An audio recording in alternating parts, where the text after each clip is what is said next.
Hola, hola, continúo con el relato. Estoy medio disperso contando cosas del tema de la droga, pero tenía un amigo que hasta el día de hoy es comunista, el weón. Y el weón tiene una... tenía, nos peleamos para el 18 de octubre, porque el weón me dijo tú eres un facho, y me dijo tú eres un concha de su madre. El gallo tenía, era hijo de un gran penalista, un abogado penalista, que era amigo de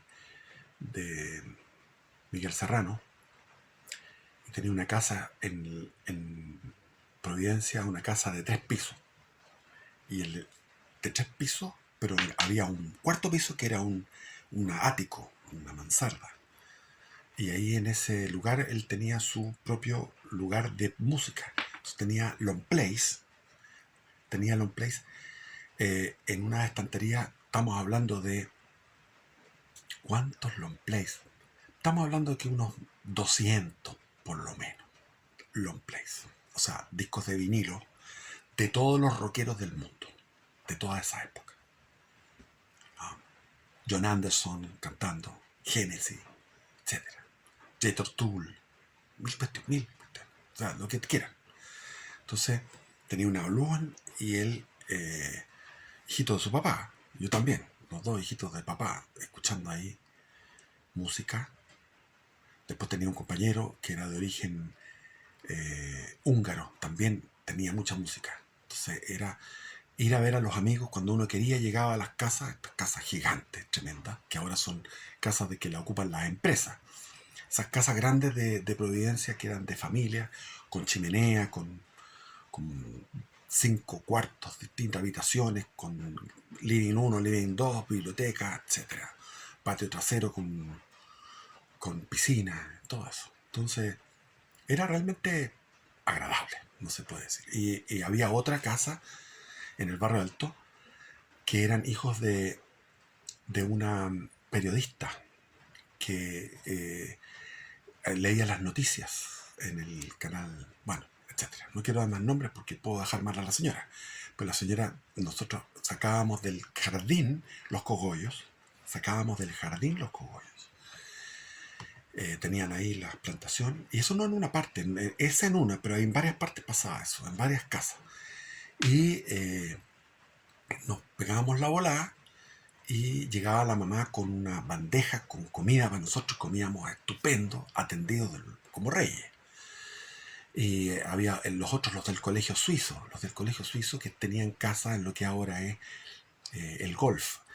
Por ejemplo, donde está la plaza del golf, todo eso eran casas antiguas, o sea, casas elegantes, eran verdaderos palacios. Y estos del colegio suizo eran gallos que sacaban la marihuana de ahí, del patio de la casa. Eh, entonces eso era lo que se vivía en Chile en esa época, en los años 70 y en los años 80. Y me tocó conocer al fundador de toda esta onda, a Ricardo Mosela Vila, que tenía un primo que se llamaba Alejandro Vila, de Concepción, que era igual a él. Eran primos hermanos, pero eran los dos iguales. El loco Vila le decían, que le había pegado había sido del MIR y le había pegado en el poto a Robert Kennedy. Le mandó una patada en el poto a Robert Kennedy cuando vino Robert Kennedy a Concepción en la época de Allende.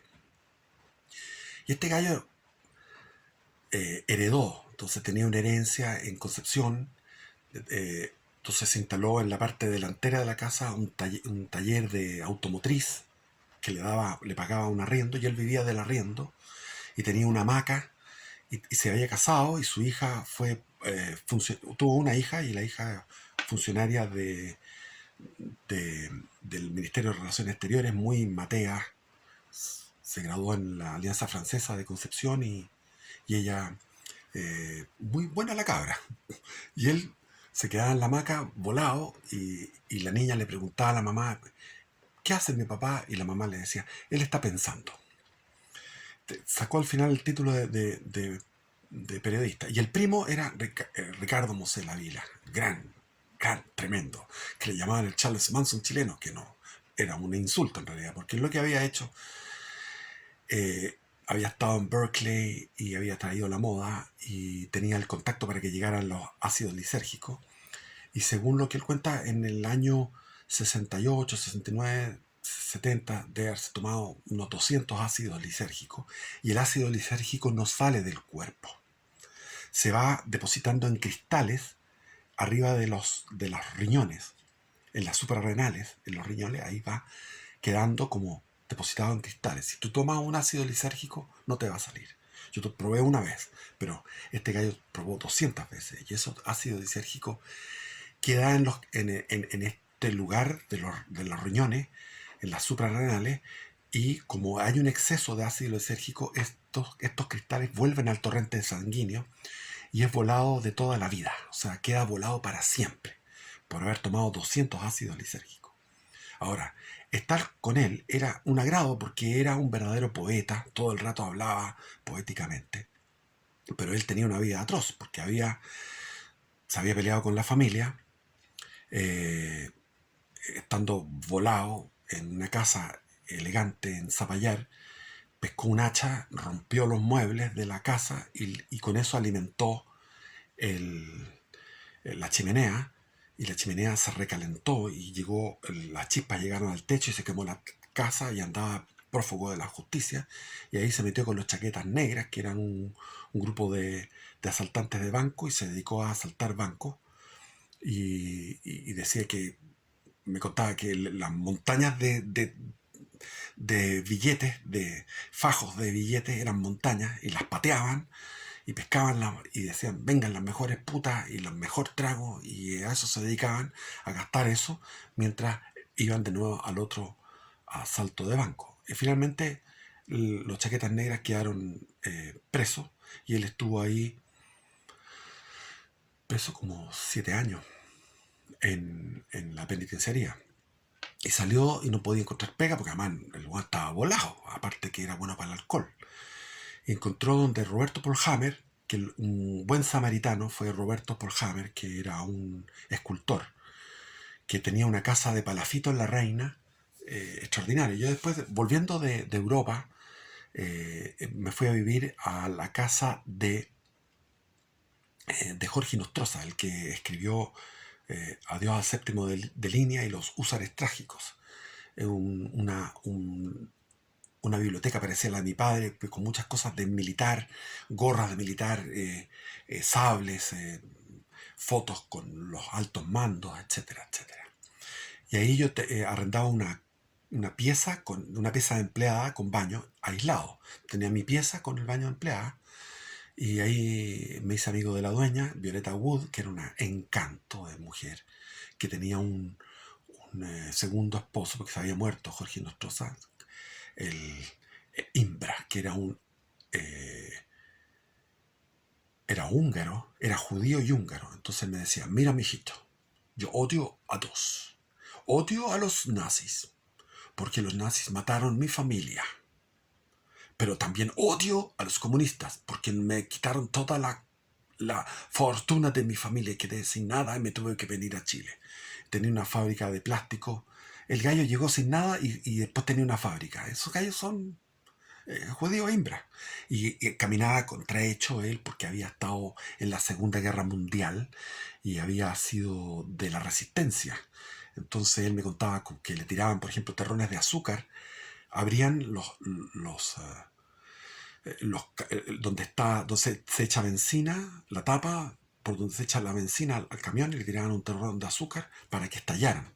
Parece que eso lo hacía estallar. Y fue de la inteligencia, trabajó para los ingleses como espía y como de la resistencia en Hungría. Eh, Era muy interesante. Después estaba la hija, Francisca Nostroza, que tenía contactos con, por ejemplo, este gallo Polman. Entonces iba yo a la casa de Polman, donde estaba todo el equipo de teleanálisis y de la revista Análisis, que era una revista comunista que lo que hacía era divulgar todos los crímenes de la CNI, qué sé yo. Entonces ahí estaba con este hombre, con Fernando Paulsen, que era joven, en su casa, y con la Pamela Giles, que había sido compañera mía en la universidad en ese momento, en los años 80, ahí con Pamela Giles. Y, y ella conocía a mucha gente. Entonces con ella conocí mucha gente porque por el papá, Jorge Nostroza, la Francisca, no sé, me encantaría poder comunicarme con ella de nuevo. Yo creo que estar viva, sin duda. Tenía 3 años, 2 años más que yo.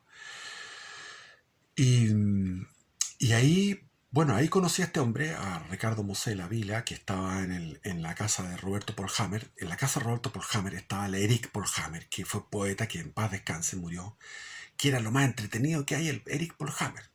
Entonces, estaba Cristian Polhammer, que después fue arquitecto. Entonces, la casa era todo el tiempo pura entretención.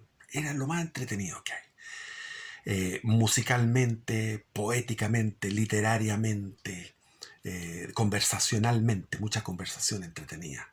Entonces, ahí conocí a este Ricardo y yo me había venido con una plata que me pasó la ONU.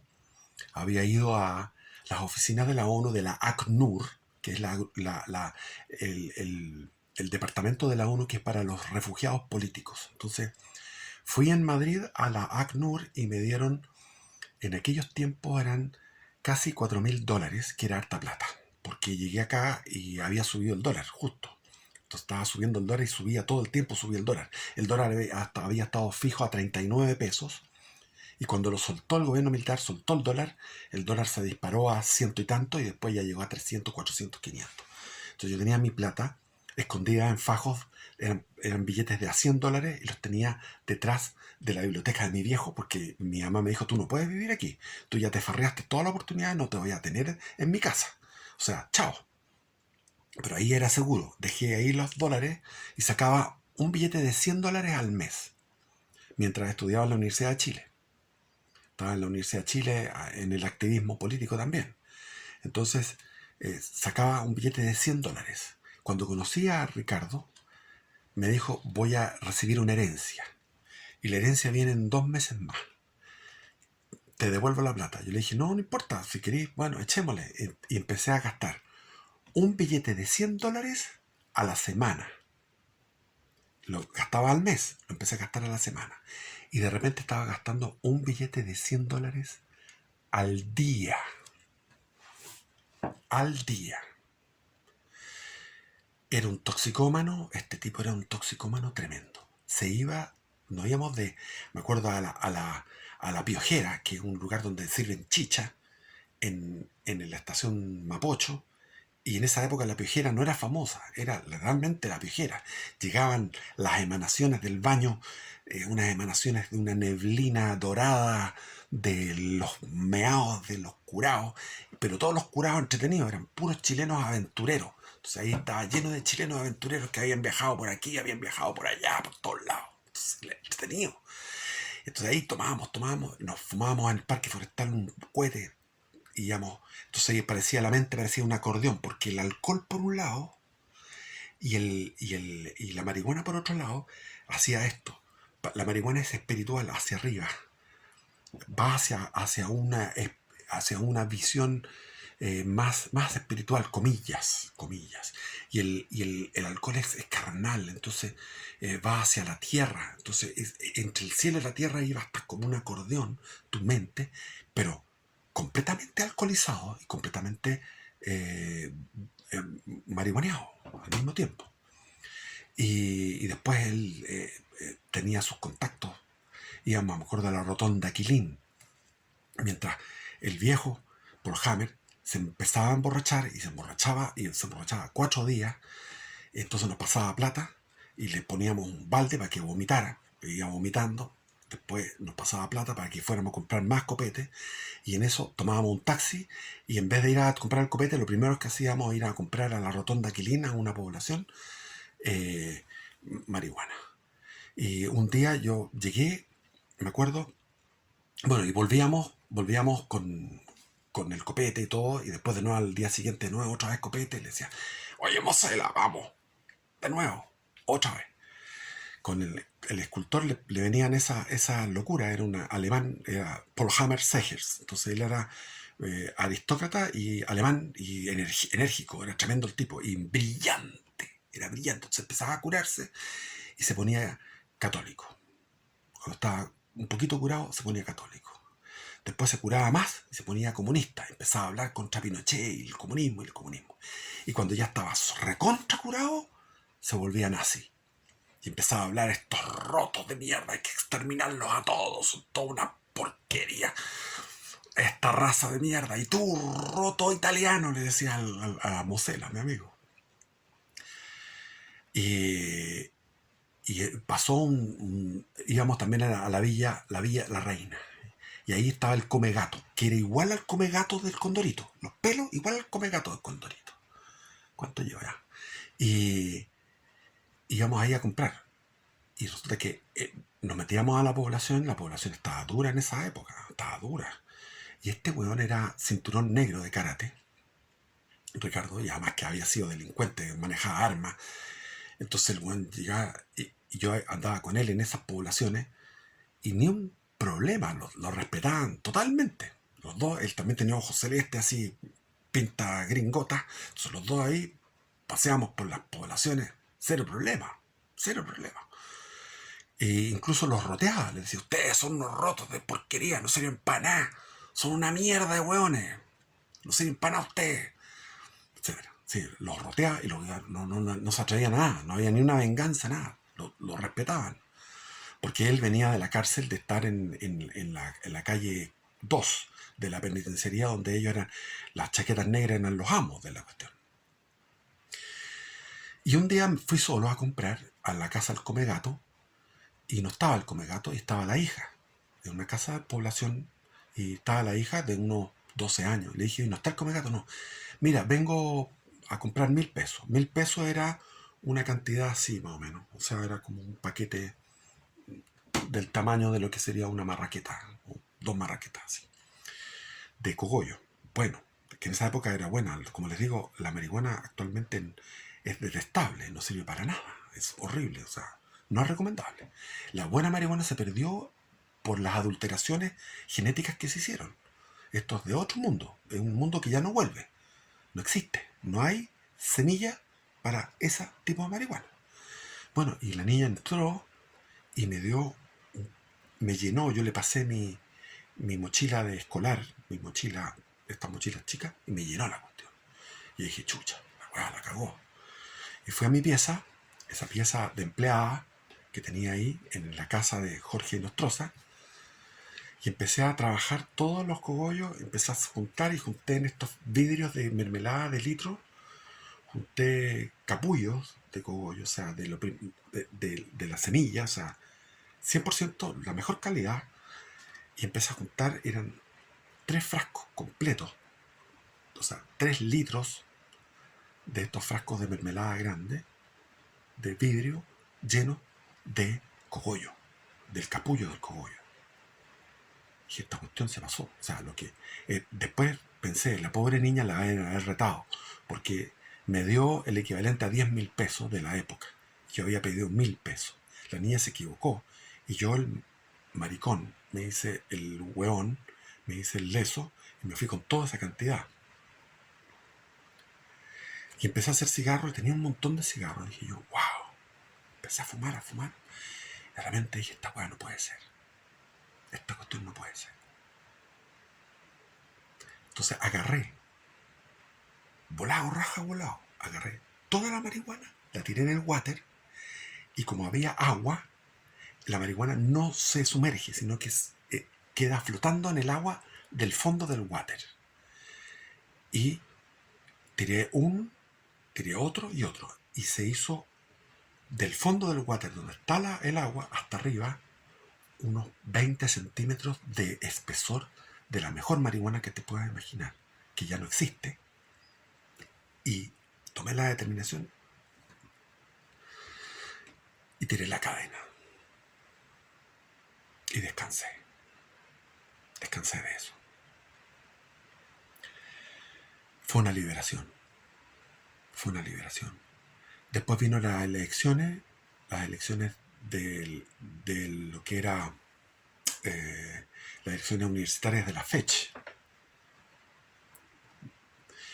Y ahí me tocó votar, y no había la votación era todo el mundo miraba y estaban todos los del MDP, que son los comunistas, los miristas y los socialistas de Almeida, mirando lo que tú votabas. Entonces el voto no era secreto. Y yo en ese momento yo ya había reflexionado de que esa cuestión no servía para nada, el marxismo era una mierda, ya lo había procesado. Entonces voté en otra lista, no en la lista del MDP, y me miraron los tipos. Y de ahí se hizo una asamblea, y en la asamblea no me dejaban hablar. No me dejaban hablar. Y realmente hablé y grité nomás. Aquí voy a hablar yo, desde la galería, desde las tribunas, en esa asamblea. Y el discurso que di fue fuerte, enérgico, y se disolvió la asamblea. Y de ahí me fui de la Universidad de Chile, no me titulé, y me fui de la izquierda, y me fui a Isla Negra.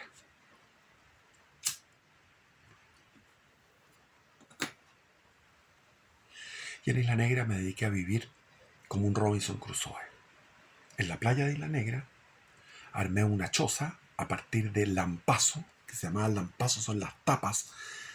Fui a un aserradero, en un aserradero cortan los troncos de pino y las tapas son muy baratas. Entonces yo compré esas tapas, porque me quedaban todavía algunos dólares, de los dólares que me había pasado la ACNUR, la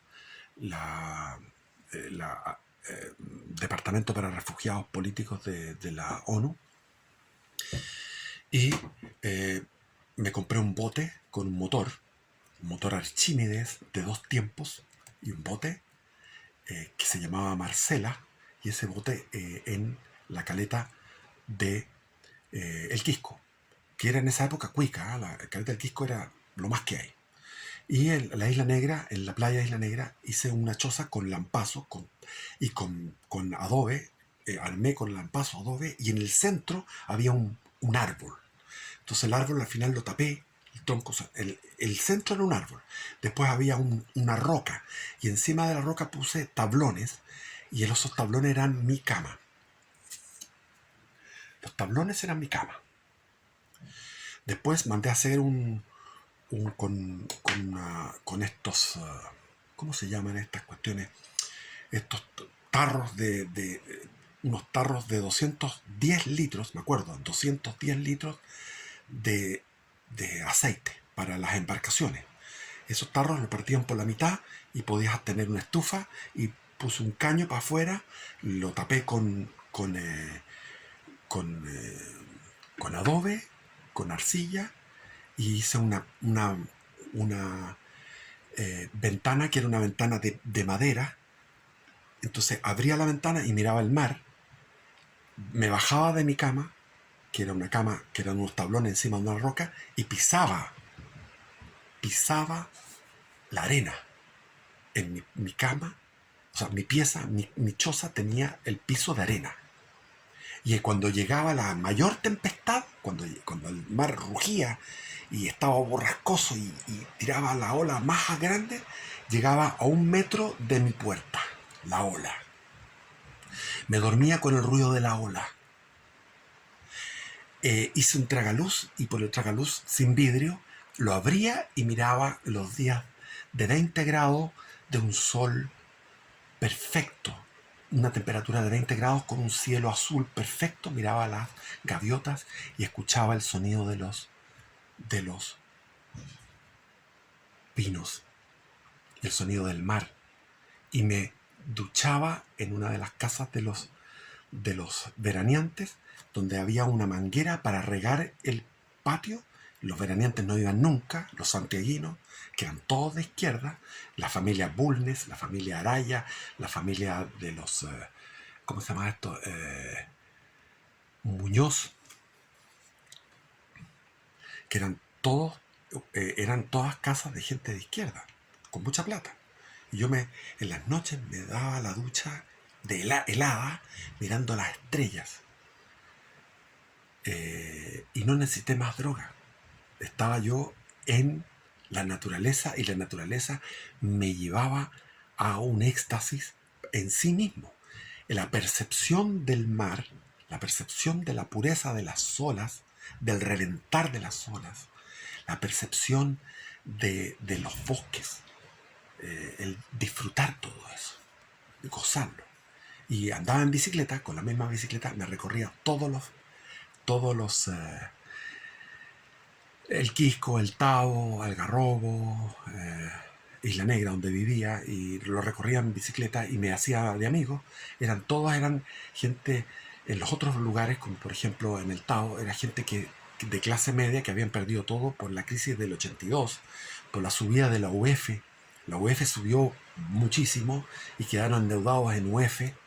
La subida del dólar, todo eso perjudicó a mucha clase media que perdieron todo lo que tenían y se fueron a refugiar a la costa y pasaban hambre. Yo también pasaba hambre.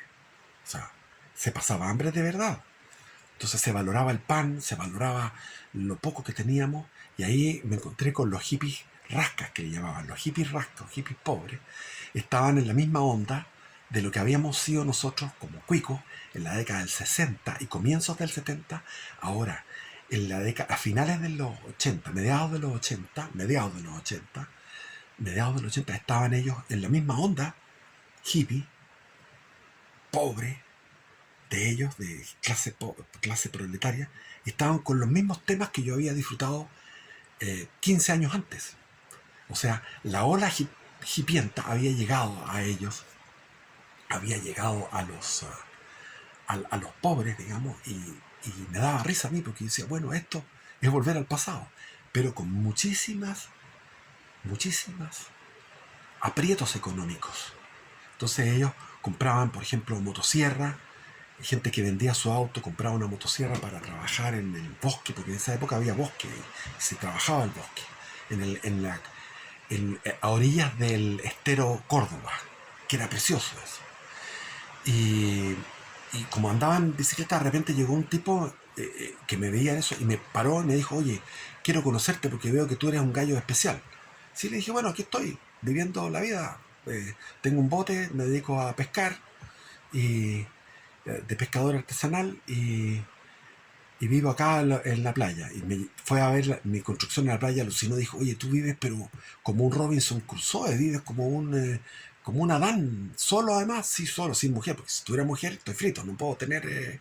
Además, en esa época estaba en una castidad producto del mar. El mar me llevaba a una castidad, me chupaba toda la energía. Entonces el gallo me dijo, mira, voy a pasar a verte. Y me pasó a ver, y él era dueño de un vivero en la ciudad de Yoyeo, que está al lado de San Antonio. Yo iba a San Antonio, me acuerdo,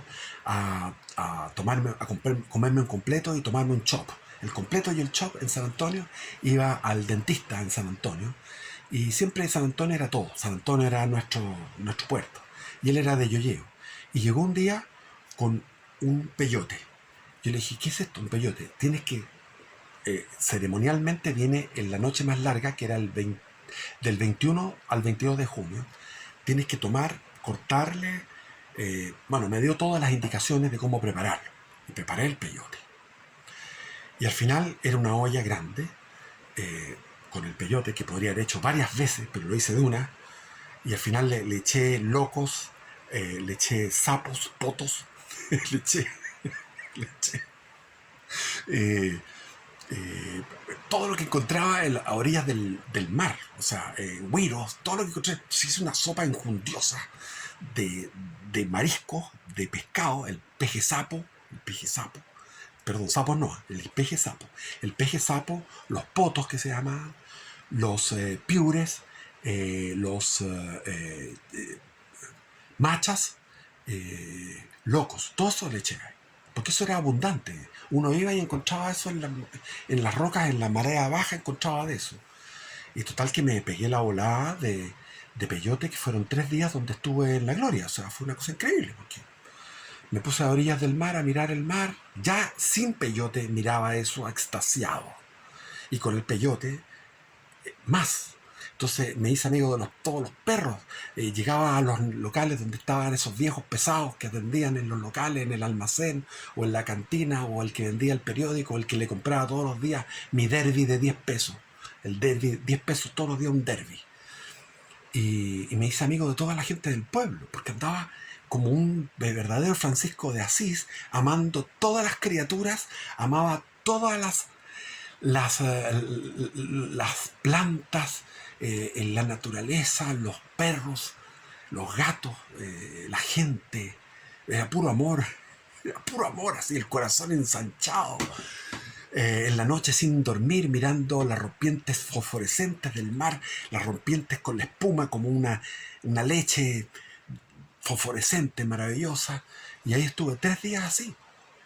Y el Mosela, que había llegado de su carrete y había hecho un carrete con todo el pueblo de Isla Negra, la gente comentaba, aquí estaba Neruda, aquí están los bullies, o sea, todos los buenos cuicos nunca habían invitado a la gente del pueblo de Isla Negra, que era gente de campesina, que tenía negocios en la calle principal, en la Isidoro Dubornay, que ahora está lleno de autos, pero en esa época pasaba un auto a las 1500, un auto.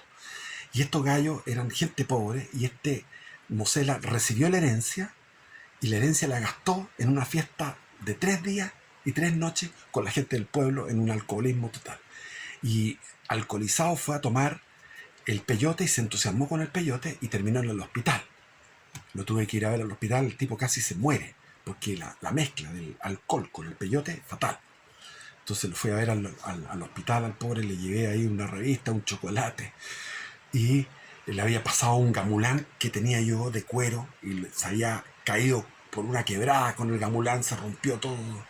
Y ahora él siguió en el carrete, siguió en el carrete, siguió en el carrete con whisky, con coca, whisky, coca, cigarros, 2 o 3 cajetillas de cigarros al día durante todos los años en que yo después fui padre y fui un hombre responsable, criando hijos, crié 6 hijos, tuve 2 familias y me dediqué a trabajar muchísimo y no tenía tiempo de descansar. Y cuando lo iba a ver, el tipo estaba ahí en su carrete, con su batería, tocando batería, molestando a los vecinos. Y ahora está solo. Le vino un paro cardíaco hace 10 años que no puede ni caminar ni media cuadra, porque no tiene fuerza su corazón. Su corazón creció tanto con toda esta inundación de alcohol y de cocaína y de cigarro, señales contradictorias, vasoconstrictores, vasodilatantes, ¿ah? Sustancias que son psicorrelajantes con sustancias que son psicoactivas. Esas contradicciones y esa cantidad inmensa lo tiene postrado en cama desde hace 10 años. Lo voy a ver, lo ayudo económicamente y lo llamo por teléfono para que tenga alguna compañía. Me dice, tú eres el único que me llama. No tiene amistades, perdió sus amistades, quedó solo. Y hasta el día de hoy sigue blasfemando y insulta a Dios. Y le digo, por favor, salva tu alma. Y me dice, tú eres un cabro chico que cree en esas estupideces. Pero él sigue en eso. Sigue fumando también, todavía. Y tiene 74 años, creo, por ahí. 12 años más que yo.